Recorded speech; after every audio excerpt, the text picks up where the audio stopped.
A invasão da Polônia pelos alemães ao amanhecer do dia 1º de setembro de 1939 finalmente acabou com as esperanças de que o conflito de 1914 a 1918 fora a guerra para acabar com todas as guerras.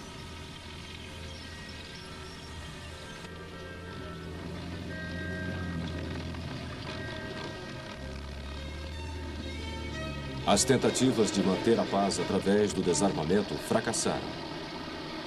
A Liga das Nações mostrara-se sem forças para agir contra a agressão na Abissínia e na China. A política de acalmar Hitler tinha sido em vão. A Polônia, na verdade, foi a pira funerária de todos os esforços de evitar a guerra. 2 dias antes do ataque alemão, a França e a Grã-Bretanha honraram sua promessa à Polônia, declarando guerra à Alemanha, mas isso não suspendeu a invasão alemã.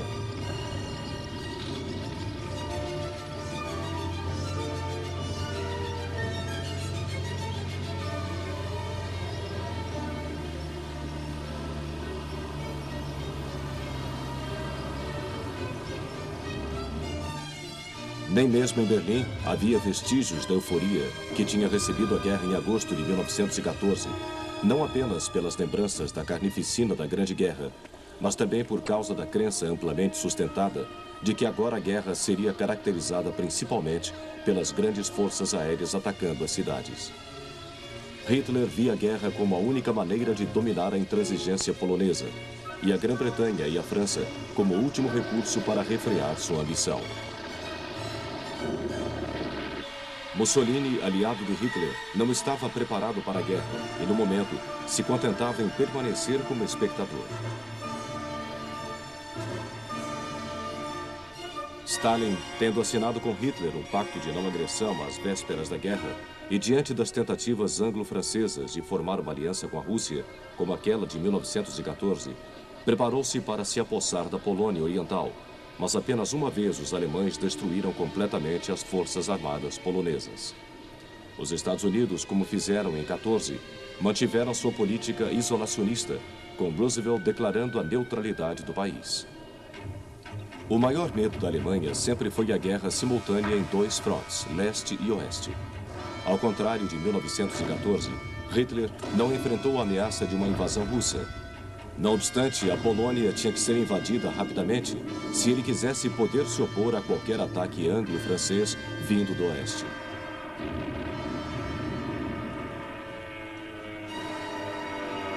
Para isso, as forças armadas alemãs desenvolveram durante a década de 30 um novo conceito de guerra, a Blitzkrieg, ou Guerra Relâmpago.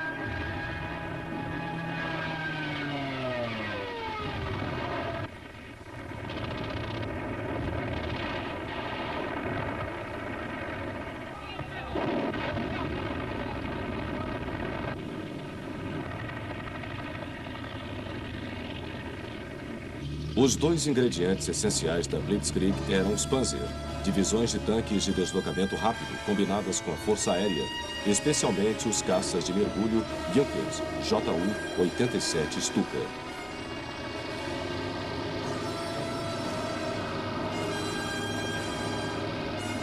Os Stukas eram usados como artilharia aérea e ajudavam os tanques a romper rapidamente e cercar grandes campos de forças inimigas.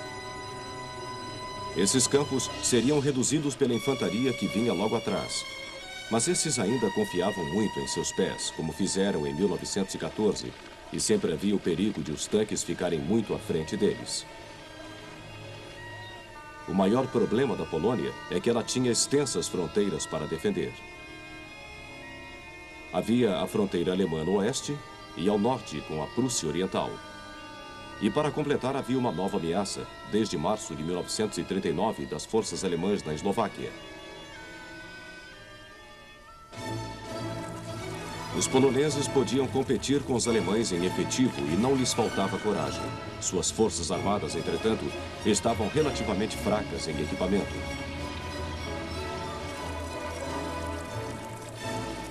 As poucas armas modernas que tinham eram bastante antiquadas. Nos primeiros minutos do ataque alemão, o navio de guerra Schleswig-Holstein começou a bombardear a fortaleza polonesa de Westplatte, no porto de Danzig.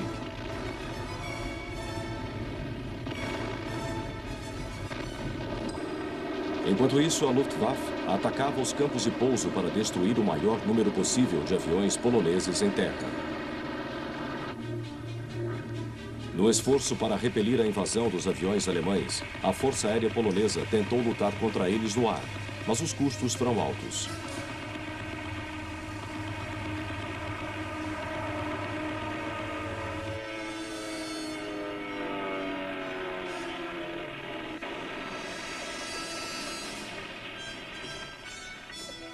Os bombardeiros da Luftwaffe atacaram as comunicações, as pontes e as concentrações de soldados.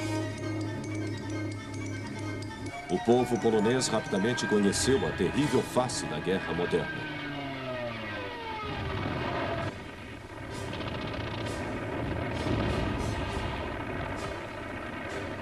Os panzers alemães rapidamente atravessavam as defesas polonesas, prendendo um grande número de soldados.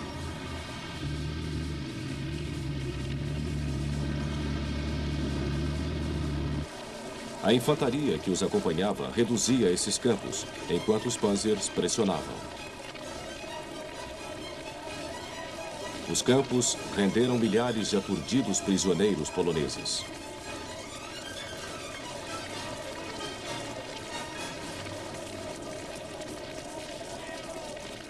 Ainda assim, os poloneses continuavam a lutar, armando contra-ataques quando e onde pudessem.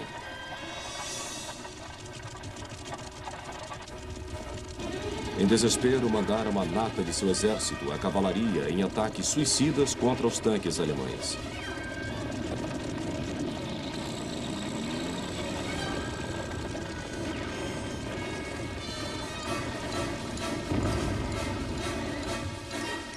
Os poloneses não conseguiram impedir que os alemães alcançassem o rio Vístula e os arredores de Varsóvia, a capital, no 15º dia da guerra.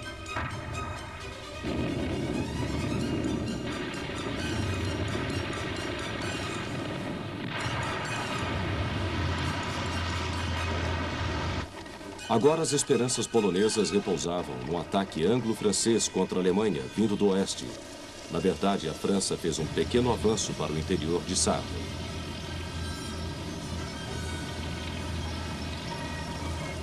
No entanto, eles não estavam preparados para avançar além do alcance das armas da linha Maginot.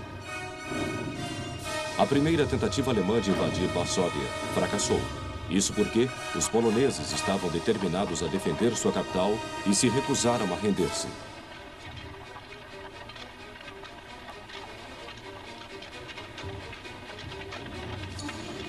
Consequentemente, os alemães decidiram mandar a Luftwaffe.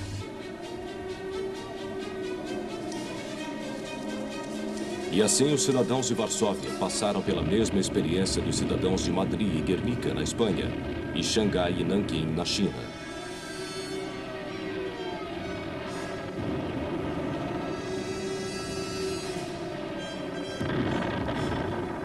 Mas ainda assim, Varsóvia defendia-se.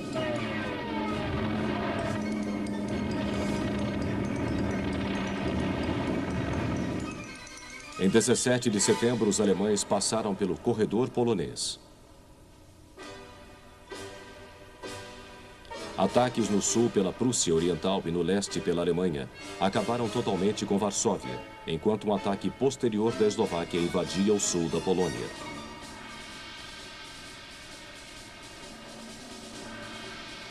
Mas, nesse mesmo dia, 17 de setembro, os russos repentinamente invadiram pelo leste numa ampla frente. As últimas esperanças de salvação da Polônia desapareceram. Com os poloneses tão presos pela furiosa investida alemã, o avanço russo era enganosamente rápido, tendo em mente que Stalin havia expurgado a nata de seus oficiais.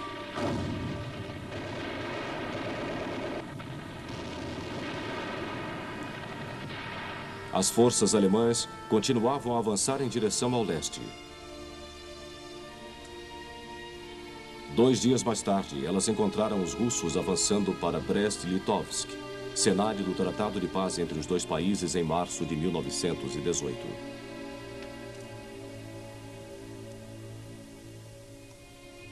Alemães e russos agora queriam remover os pontos de resistência polonesa que restavam.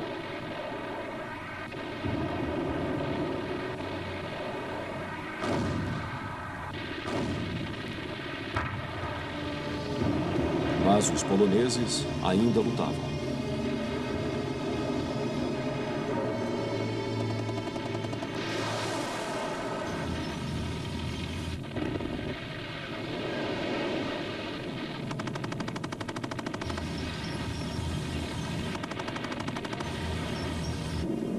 Varsóvia permanecia sitiada, apesar dos panfletos de rendição que caíam do ar.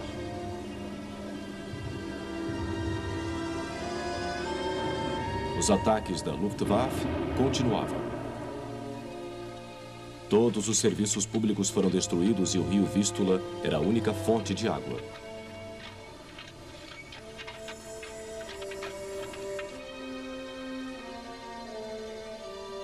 Para evitar futuros sofrimentos aos civis, a guarnição rendeu-se em 27 de setembro e as tropas alemãs entraram com triunfo.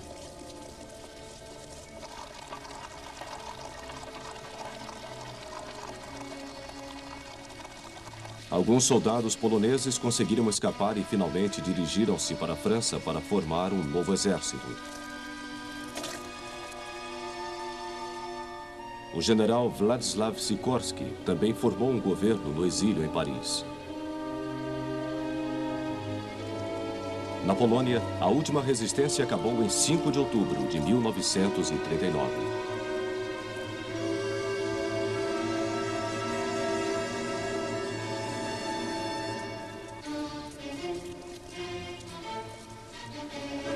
Os 20 anos da independência da Polônia chegaram ao fim. Agora ela estava dividida. Os alemães tomaram a parte oeste do país e os russos o leste. Na Polônia Ocidental, o poder nazista logo se fez sentir.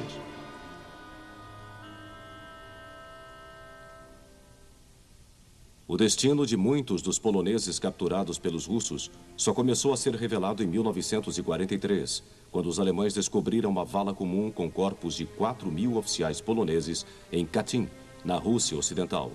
Os russos só confessariam esse crime quase 45 anos depois.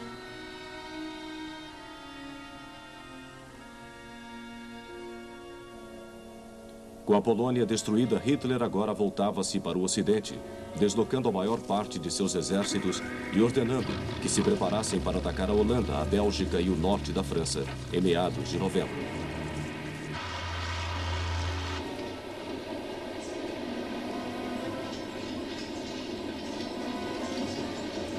A Grã-Bretanha e a França fizeram pouco para ajudar a Polônia. Na verdade, os franceses retiraram suas tropas de Sarre, voltando pela linha Maginot tão logo a Polônia caiu. A verdade é que a grande quantia que os franceses investiram na linha Maginot os levara a uma política de defesa e havia enfraquecido todo o espírito de ofensiva.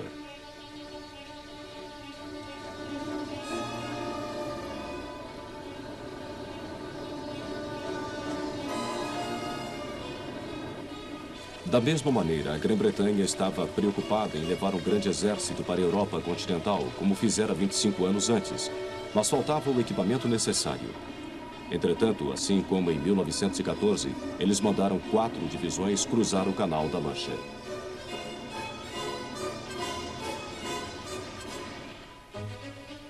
Os aliados estavam confiantes que a linha Maginot evitaria que os alemães atacassem através de sua fronteira com a França. Sua reação ao ataque alemão vindo dos Países Baixos seria um avanço para o rio Dyle, na Bélgica, já que o norte da França não apresentava obstáculos para instalar uma base de defesa. Nesse ínterim, os aliados começaram a estender a linha Maginot em direção ao norte, a partir de Luxemburgo. Isso era tudo o que eles podiam fazer, já que a neutralidade da Bélgica os impedia de vistoriar a linha Dyle e era impossível preparar defesas nela. Foi simplesmente um tempo de espera por um ataque alemão que parecia cada vez mais remoto, enquanto o inverno tomava o fronte oeste. Logo, esse período tornou-se conhecido como Sitzkrieg, ou Guerra Falsa.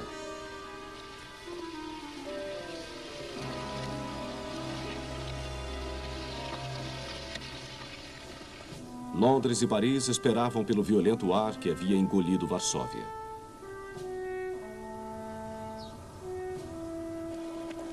Na Grã-Bretanha, as crianças foram retiradas das cidades para áreas rurais mais seguras.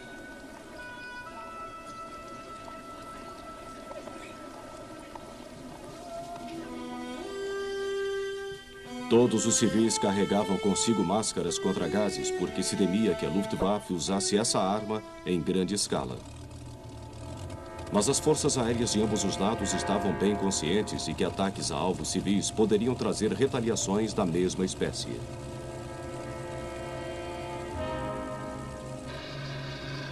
Assim, as operações iniciais da Força Aérea Real não passavam de ataques diurnos aos navios de guerra alemães. Eles tiveram pouco sucesso e uma parte significativa dos aviões foi derrubada. A partir daí, a RAF passou a jogar panfletos na Alemanha à noite. O inverno de 1939 e 1940 foi severo e trouxe mais um obstáculo às operações aéreas. Apenas no mar havia alguma atividade significativa.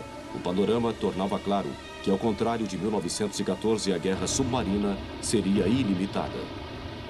Em 3 de setembro, o primeiro dia de guerra no Ocidente, um submarino alemão afundou o navio Athenia, no Atlântico Norte, com a perda de 112 vidas, inclusive 26 cidadãos norte-americanos.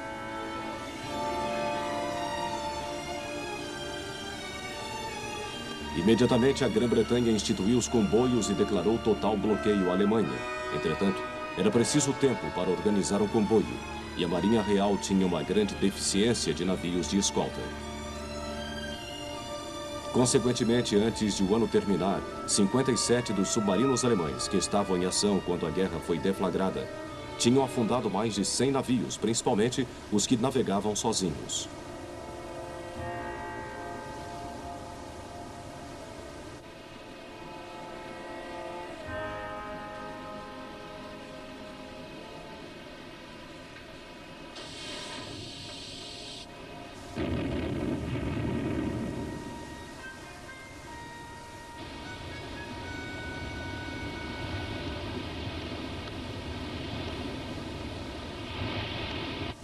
Entre suas vítimas também estava o porta-aviões britânico Courageous. O ato mais audacioso foi o afundamento do navio de guerra Royal Oak, no ancoradouro de guerra da frota principal em Scapa Flow, nas Orkneys. Gunther Prien, piloto do submarino, tornou-se herói na Alemanha da noite para o dia. Com sua frota de submarinos relativamente pequena, Hitler estava decidido a usar sua moderna frota de superfície para atacar os navios mercantes ingleses. Isso diminuiu a prioridade na construção de submarinos. Um navio, o Graf Spee, havia saído da Alemanha antes do início da guerra e agora começava a incomodar os navios britânicos nos oceanos Atlântico Sul e Índico, deixando em seu caminho um rastro de navios afundados. Os britânicos formaram algumas forças-tarefa para encontrá-lo.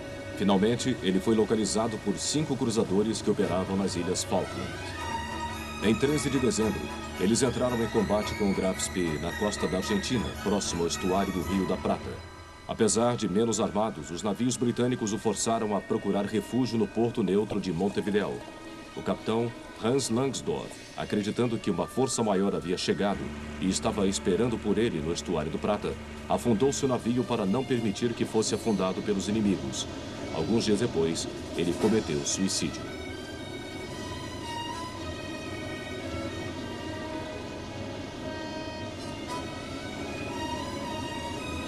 Este foi praticamente o único sucesso que as forças francesas e britânicas experimentaram em 1939. E as tripulações de 2 navios britânicos, o Exeter e o Ajax, foram proclamadas heroínas em seu retorno à Grã-Bretanha.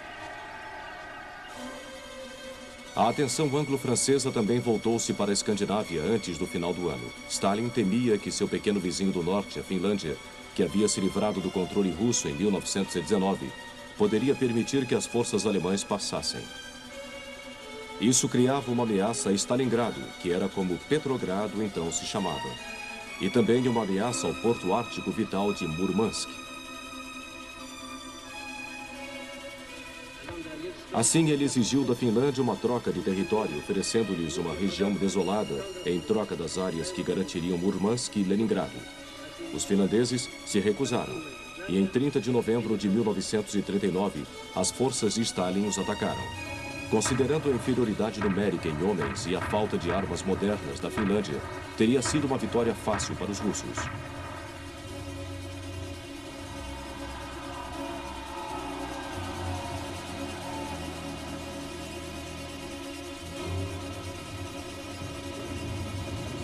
Mas os finlandeses resistiram, infligindo grandes baixas.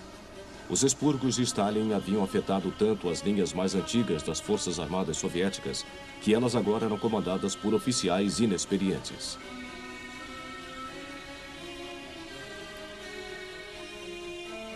Semyon Timoshenko, um dos poucos oficiais antigos a sobreviver ao expurgo, recebera o comando e atacou de novo em fevereiro de 1940.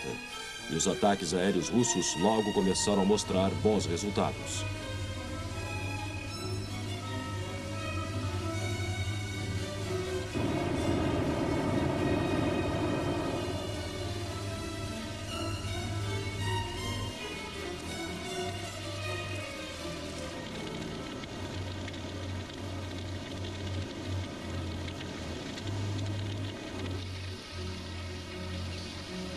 No início de março, os finlandeses pediram a paz e foram forçados a entregar o território marcado em azul, que os russos haviam originalmente exigido.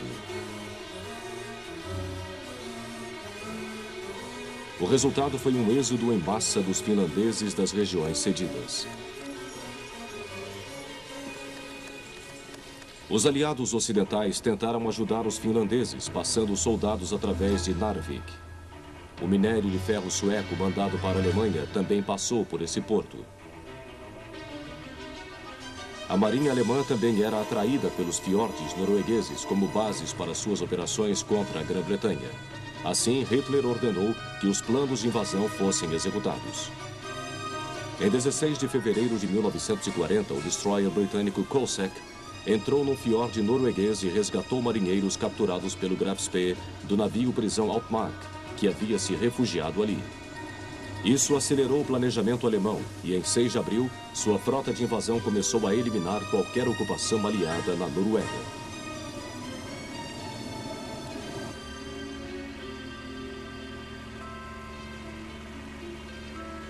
Guiada no dia seguinte por um avião da RAF, a frota principal inglesa deixou o porto, mas uma tempestade evitou a interceptação. Em 8 de abril, os soldados alemães começaram a desembarcar em pontos da costa norueguesa, incluindo Narvik. Outras forças desembarcaram no fiorde de Oslo e paraquedistas foram usados para tomar o campo de pouso de Stavanger.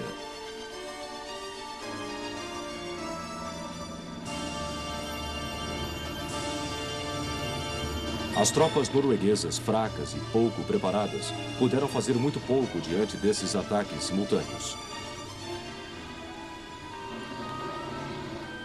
Ao mesmo tempo, a Dinamarca, tomada totalmente de surpresa, foi invadida e rapidamente forçada a se render. Nos dias 10 e 12, destroyers britânicos entraram no fiorde de Narvik para atacar os navios alemães. Eles afundaram um total de 9 destroyers alemães, à custa de 2 dos seus. Ataques aéreos também foram feitos.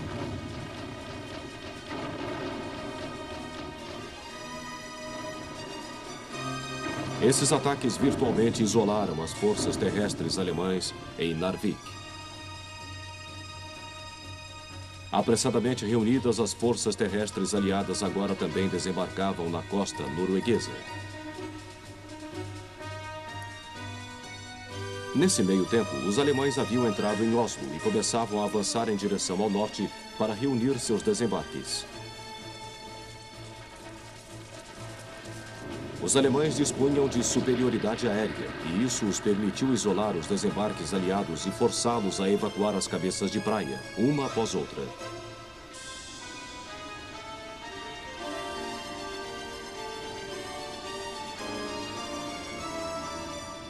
O único sucesso aliado foi recapturar Narvik, mas no início de junho de 1940, eles foram forçados a evacuar até mesmo esse ponto.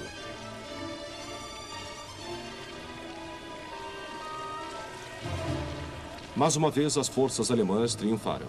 Mas em junho de 1940, eventos ainda mais espetaculares aconteciam a centenas de milhas ao sul.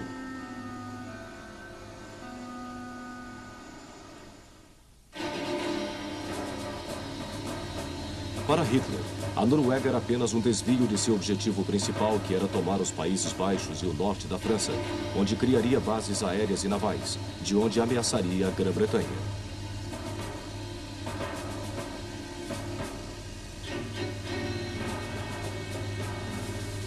Os aliados acreditavam, enquanto o inverno de 1939 e 1940 passava, que possivelmente os alemães estavam tendo outras ideias sobre invadir o oeste.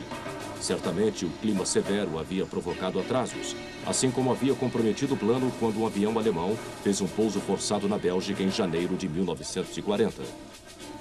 Logo que a primavera chegou, o primeiro-ministro britânico Neville Chamberlain foi longe demais ao afirmar que Hitler havia perdido o ônibus. Na verdade, houve um grande debate nas forças alemãs sobre como o ataque deveria ser executado.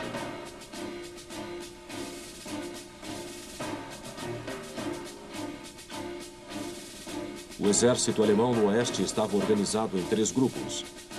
O plano original exigia que o grupo B, de Fedor von Bock, estivesse no norte, com a maior parte dos tanques, para fazer a parte mais pesada na Holanda e na Bélgica, e depois descer para a costa com o grupo A de Geert von Rundstedt, apoiando-o no flanco sul.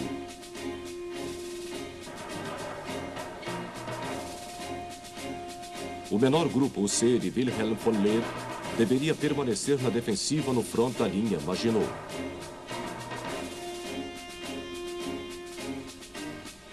Geert von Rundstedt, comandante do Grupo A, e mais especialmente seu chefe Erich von Manstein, fizeram objeções a esse plano. Ele era muito óbvio e poderia deixar grande parte do exército francês intacto ao final da operação. Em vez disso, a investida principal deveria ser feita por seu grupo no centro, com a intenção de isolar os exércitos aliados no norte.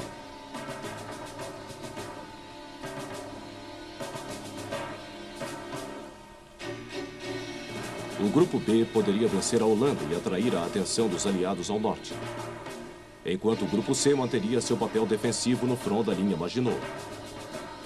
Hitler finalmente concordara com este plano em meados de março, mas a Noruega atrasou sua execução. A decisão aliada de deixar sua defesa no norte e avançar para o rio Dill, na Bélgica, neutra no momento em que os alemães atacassem, favorecia o plano de von Manstein. Os aliados também consideravam impossível que os tanques passassem pelas colinas e florestas da região de Ardennes, ao sul da Bélgica, por onde viria o principal ataque alemão.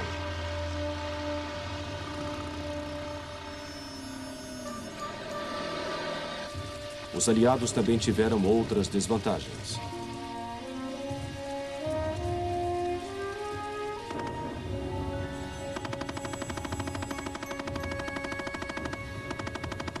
Eles deveriam exercitar o que fariam quando os alemães atacassem, mas a recusa da Bélgica em permitir que britânicos e franceses passassem pela fronteira significava que eles não poderiam fazê-lo no lugar onde pretendiam lutar.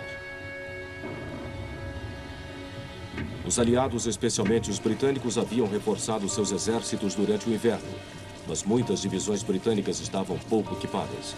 As comunicações de alto nível estavam ruins e o comandante aliado Maurice Gamelin era um acadêmico, não um general de campo experiente. Enquanto os aliados na realidade possuíam mais tanques que os alemães, algo em torno de 3.300 contra quase 2.600, muitos como esses Matildas ingleses eram dedicados ao apoio à infantaria e moviam-se lentamente. O pesado tanque francês Charbet sofria por ter uma torre de um só homem, o que significava que o ocupante tinha que comandar o tanque e operar o canhão ao mesmo tempo. A fraqueza aliada mais séria seria que a estratégia Maginot havia gerado uma rigidez de pensamento pouco capaz de lidar com a blitzkrieg alemã altamente fluida.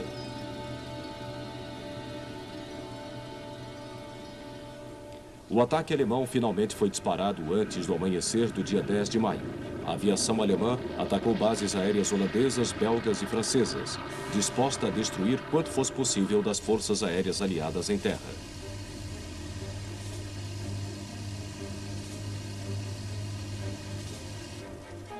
Logo depois, as forças de terra alemãs cruzaram as fronteiras da Holanda, da Bélgica e de Luxemburgo.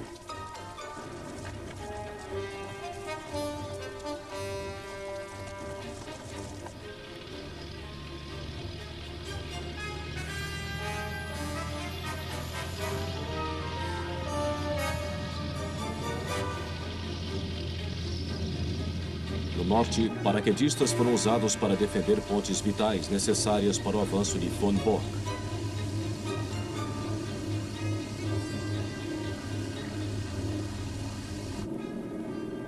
Uma divisão completa desembarcou em campos de pouso holandeses e em estradas para sitiar outros pontos vitais. Os holandeses, lembrando que havia acontecido na Noruega, colocaram obstáculos nas estradas, o que causou grandes baixas.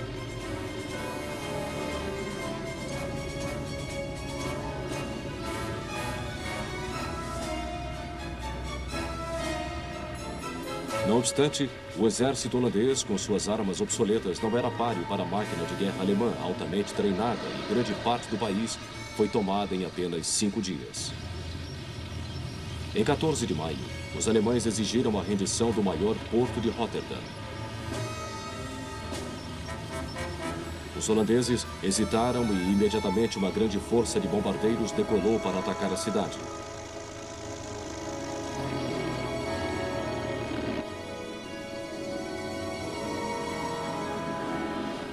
Enquanto os aviões estavam no ar, os holandeses entregaram Rotterdam.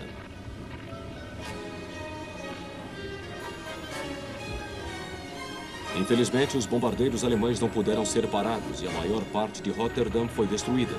Mais uma vez, os profetas da guerra aérea pareciam estar certos.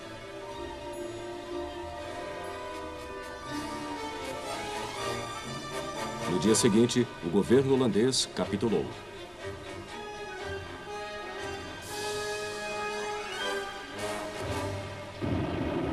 Como na Holanda, os alemães tiveram que encarar o problema no nordeste da Bélgica, de inicialmente atacar cursos d'água, protegidos por canhões.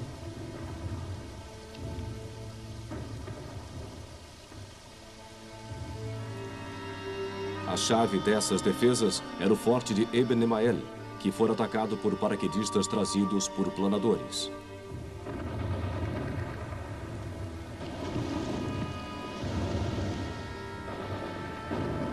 Usando explosivos e lança-chamas, eles forçaram sua rendição para surpresa do alto comando belga, que acreditava que Eben Emael fosse intransponível.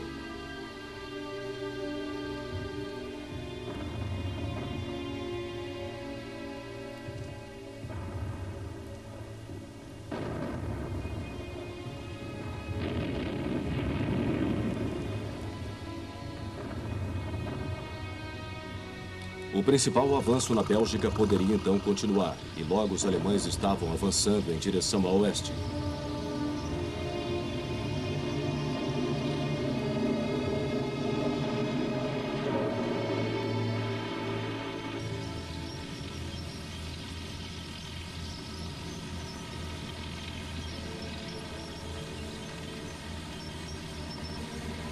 As forças belgas exaustas retiraram-se em direção ao rio Dive.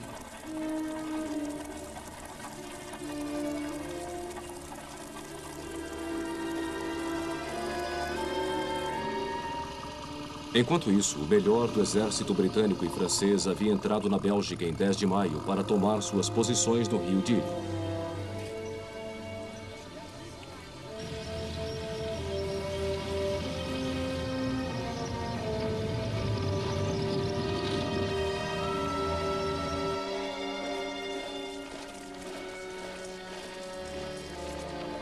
Encontraram grupos de refugiados vindos da direção oposta. O principal ataque alemão através de Ardennes foi precedido de 7 divisões Panzer, que tiveram pouca dificuldade em varrer as pequenas forças aliadas de defesa.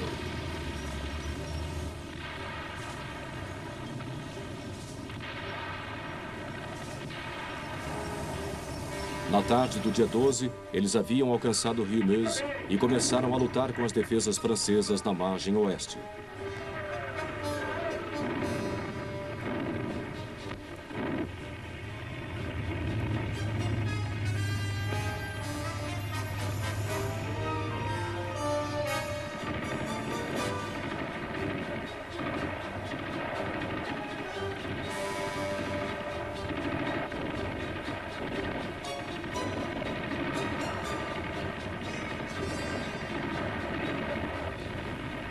No dia seguinte, os alemães começaram a cruzar em vários pontos, inicialmente usando barcos infláveis, para ajudá-los a estabelecer posições na margem oposta.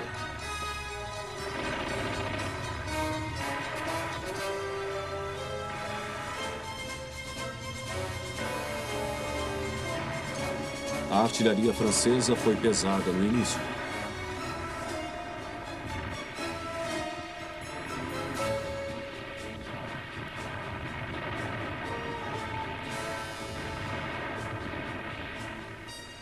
Não obstante, as equipes de assalto alemãs logo estabeleceram cabeças de ponte na margem oposta e começaram a construir pontes para permitir que os blindados passassem.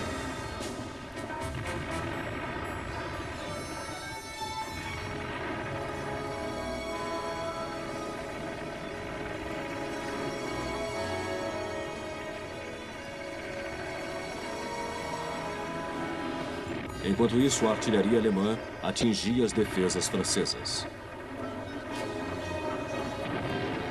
Pelo ar, os Stukas faziam ataques repetidos e finalmente os franceses foram vencidos, permitindo que os Panzers avançassem para o oeste.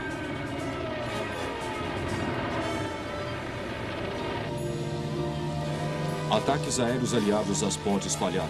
Os 35 bombardeiros leves Fairey Battle britânicos foram derrubados em 5 dias. Os franceses tentavam agora usar suas 4 divisões blindadas, uma delas recém-formada e comandada pelo coronel Charles de Gaulle.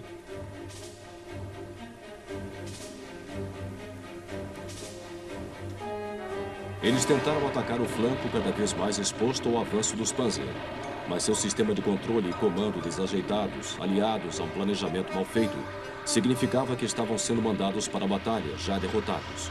E os alemães tiveram poucos problemas em enfrentá-los, infligindo pesadas baixas.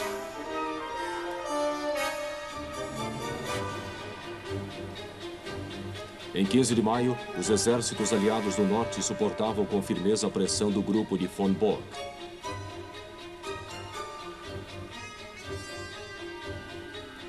Mas o general Gamelin estava preocupado com a crescente ameaça dos Panzers e von Rundstedt pelo sul. Ele ordenou que suas forças começassem a se retirar da linha de Ilha.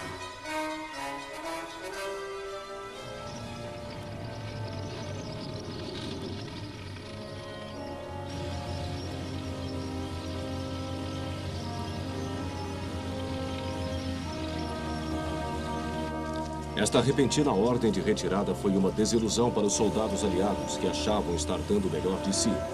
Isso também foi desconcertante para a população local.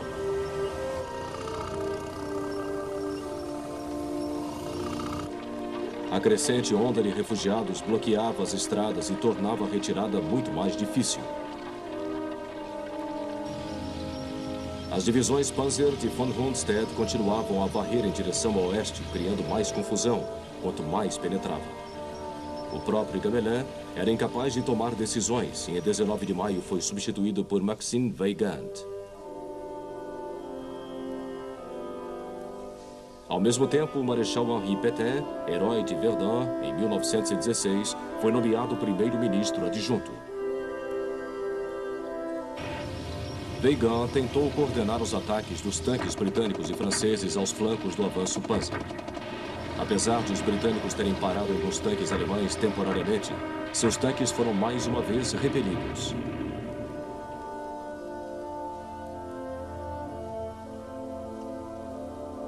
O avanço alemão continuou, mas os ataques dos tanques aliados deixaram o alto comando nervoso.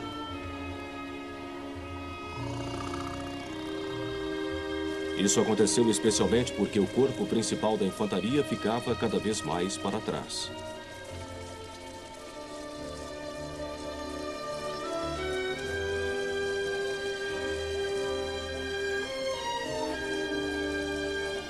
O cansaço das tripulações dos tanques crescia e uma parada temporária foi ordenada.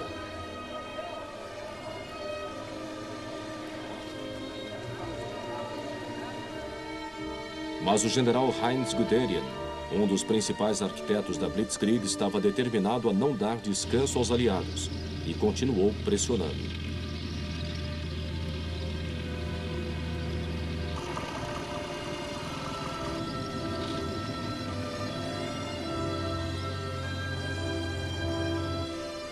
Em 20 de maio, seus tanques alcançaram a costa do canal, no estuário do Somme. Os exércitos aliados do norte, tentando voltar, estavam agora isolados. Guderian avançou para o norte e sitiou o porto de Boulogne, antes de partir para atacar Calais.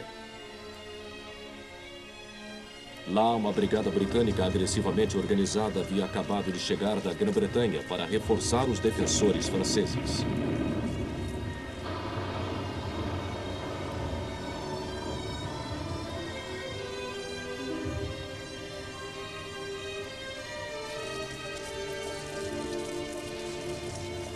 A guarnição reforçada resistiu ferozmente e houve uma violenta luta durante 2 dias.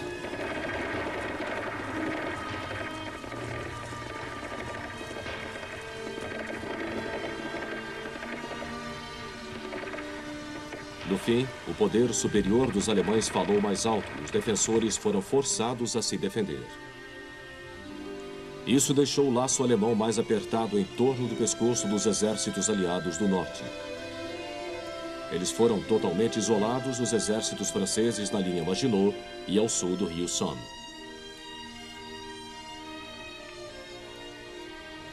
Os belgas, com seu país quase totalmente tomado, pediram o armistício, considerando que qualquer resistência seria inútil.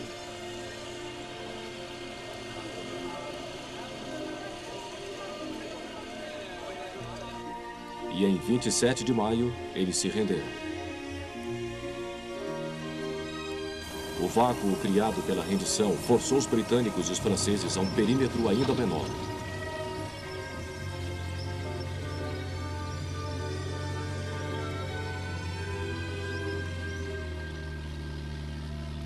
Enquanto isso, Lord Gort, o comandante britânico, havia decidido que a evacuação de sua força para a Grã-Bretanha era a única opção além da rendição, especialmente quando a pressão alemã se tornou intensa no campo aliado, que era baseado em Dunkerque. A ideia era desembarcar nas praias e resgatar os soldados numa ação que ficou conhecida como o Milagre de Dunkerque.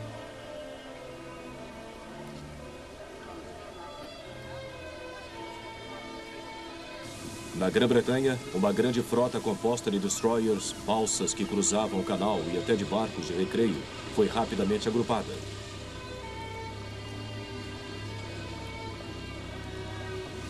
Eles começaram a cruzar o canal com o objetivo de resgatar as tropas nas praias.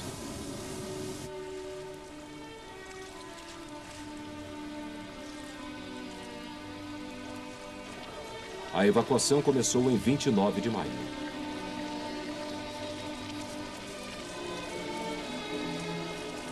Uma decisão alemã trouxe um tempo adicional vital para a desocupação. Hitler parou os tanques alemães porque Hermann Göring o persuadiu a permitir que a Luftwaffe exterminasse as forças aliadas.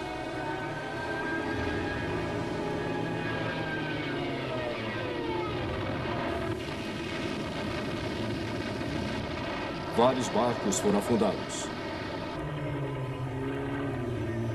Mas os caças da RAF, baseados no sul da Grã-Bretanha, permitiram que a evacuação continuasse. Mas com as praias sob fogo de artilharia e cada vez mais navios afundando, a desocupação teve que ser interrompida em 3 de junho. Não menos que 220 mil britânicos e 120 mil franceses e belgas tiveram que ser resgatados para poder lutar no dia seguinte. Mas eles tiveram que deixar todos os seus veículos e armas pesadas para trás, assim como muitos homens que agora encaravam um longo período como prisioneiros de guerra.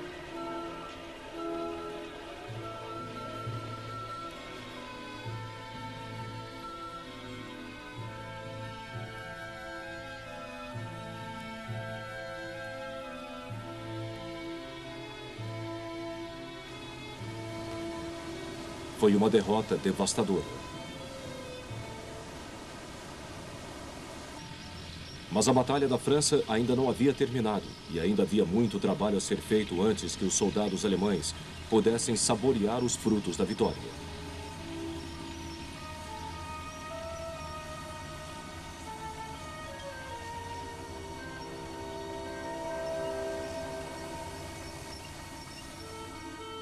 Em 5 de junho, enquanto o Grupo C continuava a reter as defesas da linha Maginot, os alemães atacaram ao sul, através dos rios Somme e Aisne. Como sempre, a Luftwaffe preparava o terreno.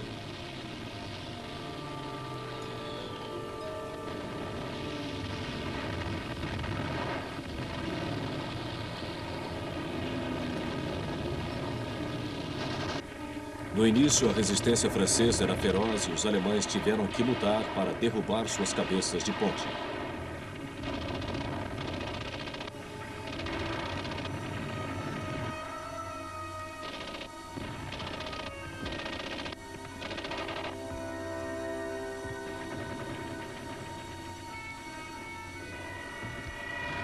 Mas logo, eles começaram a fazer progresso.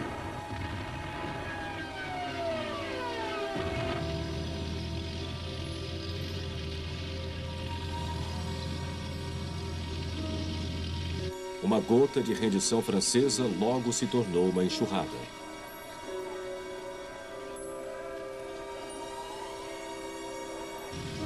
As colunas Panzer avançavam cada vez mais, agora ameaçando Paris. O governo francês declarou uma cidade aberta em 11 de junho para evitar a devastação que havia atingido Varsóvia e Rotterdam.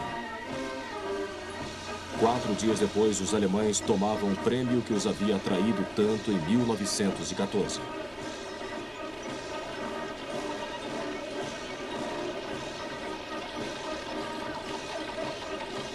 Os parisienses podiam apenas olhar atônitos. Em 16 de junho, a França propôs um armistício.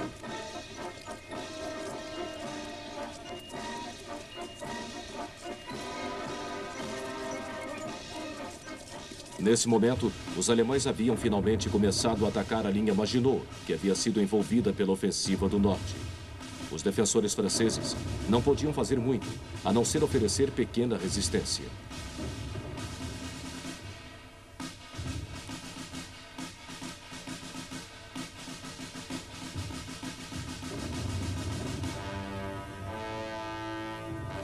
Os alemães logo reduziram essas defesas.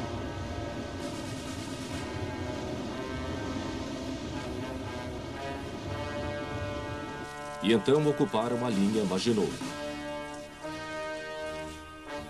O bastião intransponível da França havia caído. A situação francesa agravou-se em 10 de junho, quando Mussolini, que havia ficado fora do conflito, apesar da pressão de Hitler, declarou guerra à Grã-Bretanha e à França. 10 dias depois, esperando pouca ou nenhuma oposição, suas tropas invadiram o sul da França, mas foram surpreendidas com a forte resistência que encontraram e avançaram pouco.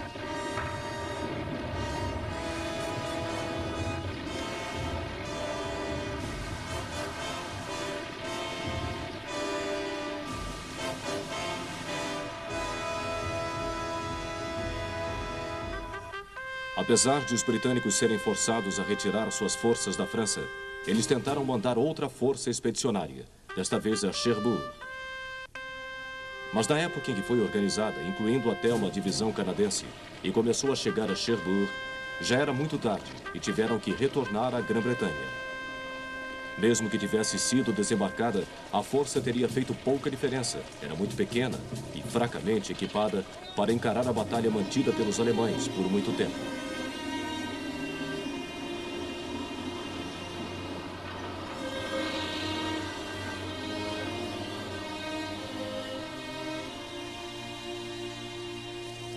Winston Churchill, que foi eleito primeiro-ministro em 10 de maio, dia da invasão alemã no oeste, agora percebia que a Grã-Bretanha poderia ser o próximo alvo de Hitler e começou a se preparar como necessário. Do outro lado do Canal da Mancha, em 22 de junho de 1940, os franceses foram levados à mesa de armistício, que estava no mesmo vagão da estrada de ferro, onde os alemães foram forçados a assinar o armistício de novembro de 1918.